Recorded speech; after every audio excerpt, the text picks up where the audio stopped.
Thank you, Ray. Thank you, Amazing Clown World. Amazing Clowns, here we are. Hey, it's great to be back. It's also nice to be front. You know, I like to be front, especially at my age. Anyways, what I'd like everybody to do at this moment, I want you all to close your eyes. I want you all to close your eyes for a moment. I want you to close your eyes. I'm not a pickpocket. Close your eyes. Come on, close your eyes. I'm not a hypnotist. All right, what I want you to do is I want you to think back to when you were a child. Then that very first time that you saw something or heard something, felt something or smelled something that made you realize there's more to life than sleeping titties. Okay, are you awake now? All right, you can open your eyes. Because for me, the first time, my dad was a traveling salesman. And he used to sell Smithfield products to drive-in movie theaters. And they would take the meat and put it on the buns and sell it to the people.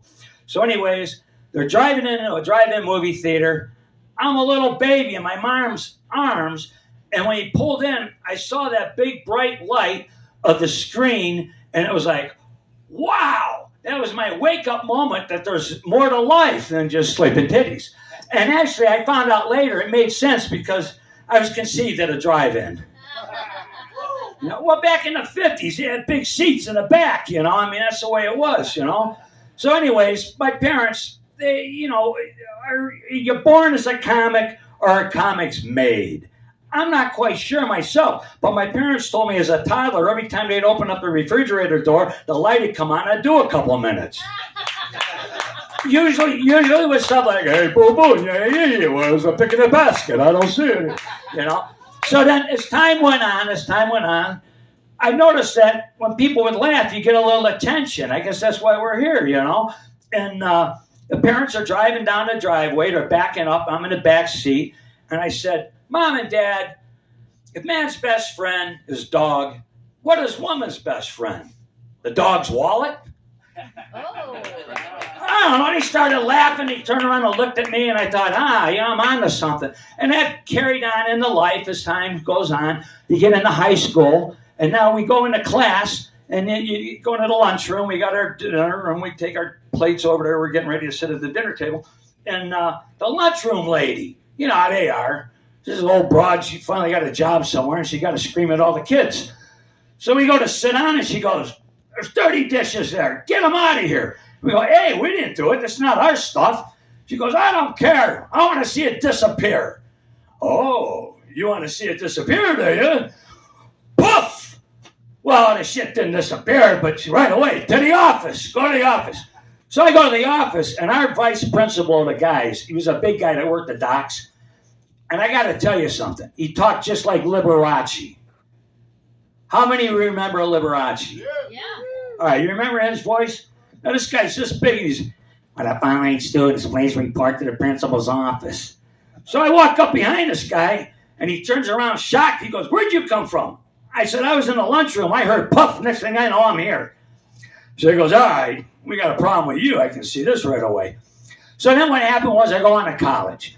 Now, my college was a old hospital, veterans hospital, converted into a community college outside Cleveland.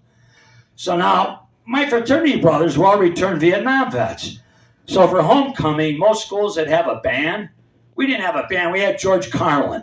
Wow. So now Carlin comes to our school, right, and he's saying to my fraternity brothers, hey, I'd like to fuzz a buzz before I hit the stage. So, of course, we got him high, right? So he gets on stage, and the first thing he says is, oh, wow, I got cotton mouth.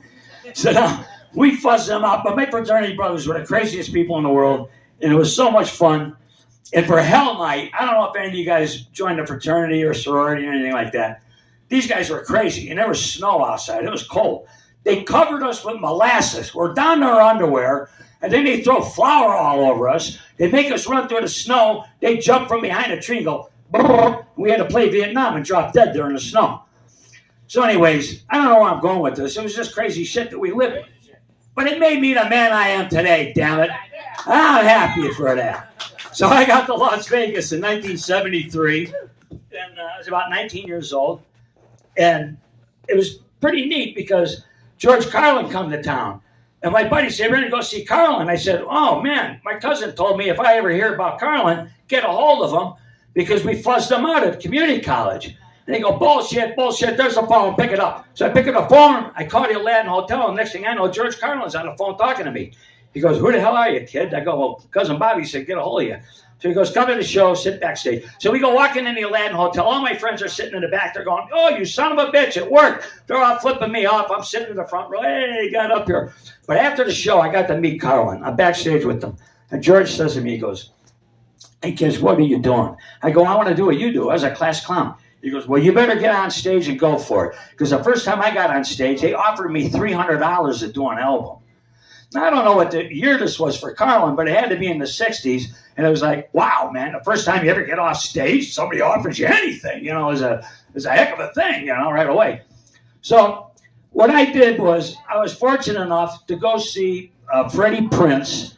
Now, the younger people know Freddie Prinze Jr., the actor. Well, his father was phenomenal. He did Chico and the Man. Yeah. He was 21 years old.